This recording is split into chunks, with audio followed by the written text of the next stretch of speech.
You turn a corner and see someone collapsed on the ground. Your heart rate spikes.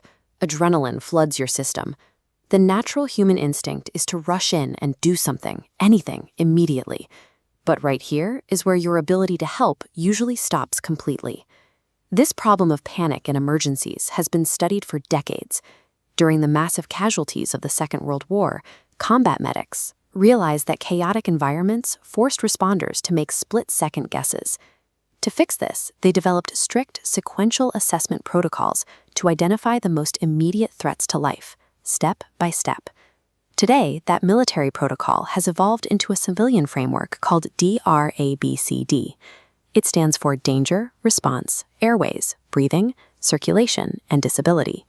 It is a strict checklist designed to remove all guesswork from the equation.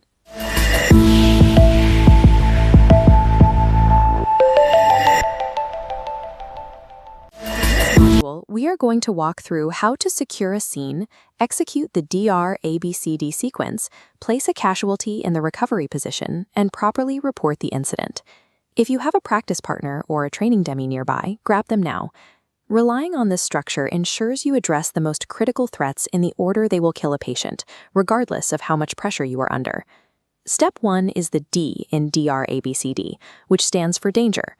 Before you take a single step toward a casualty, you must execute a complete physical stop. Look at this environmental scan. You need to assess the surroundings and ask yourself 3 quick questions. What exactly happened here? Are there hidden dangers like live wires, oncoming traffic, or chemical spills? And how many people are actually hurt?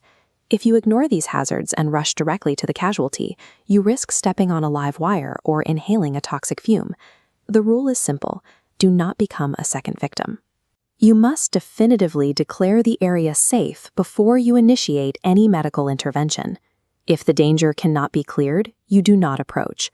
Self-preservation is the absolute foundation of all first aid. Your capacity to help someone else instantly drops to 0 if you become injured yourself. Once the scene is clear, move to R for response. You need to establish the casualty's neurological baseline using the shake and shout method. Gently shake their shoulders and speak loudly and clearly into both ears. Practice this now with your partner. Hello, can you hear me? Open your eyes. If they don't respond, you are dealing with an unconscious casualty. This brings us to A for airways. This anatomical view shows what happens when someone loses consciousness. Their muscle tone drops completely, causing the heavy base of the tongue to collapse backward and physically block the windpipe. To fix this, place one hand on their forehead and 2 fingers under the point of their chin. Gently tilt their head back while lifting the chin.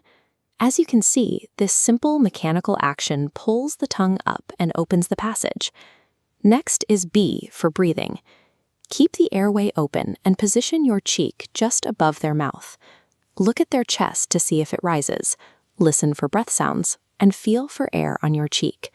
You must do this for exactly 10 full seconds. This rigorous prioritization of response, airways, and breathing serves one purpose: diagnosing an oxygen deficit and restoring airflow immediately to prevent brain damage. With breathing verified, we transition to C for circulation. This requires a rapid visual scan of the patient's body, specifically to check for severe, life-threatening bleeding.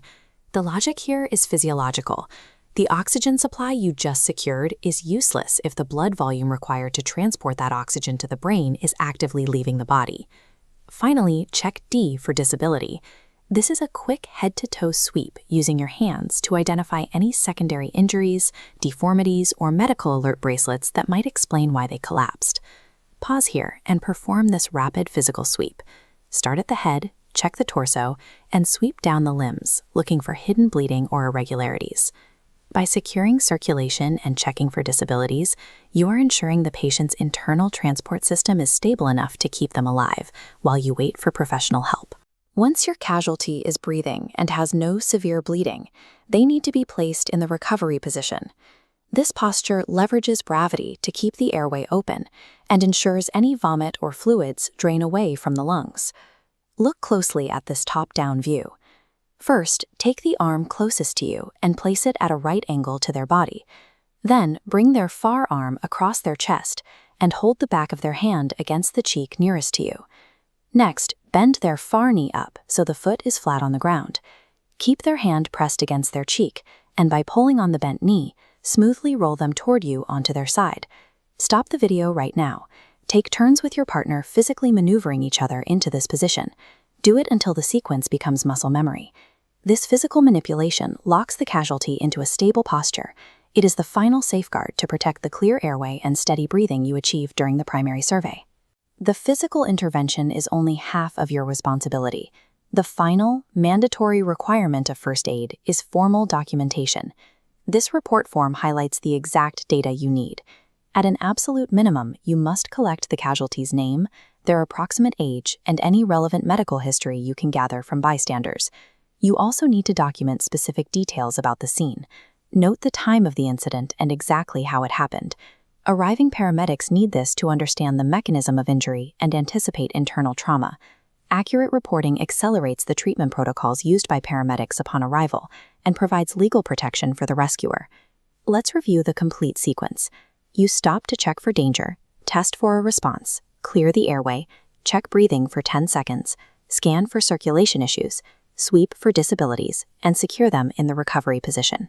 Mastering this sequence applies the same disciplined approach seen in early emergency medicine, using a set pattern to work through high-stress moments without hesitation. You are now equipped with a tested system.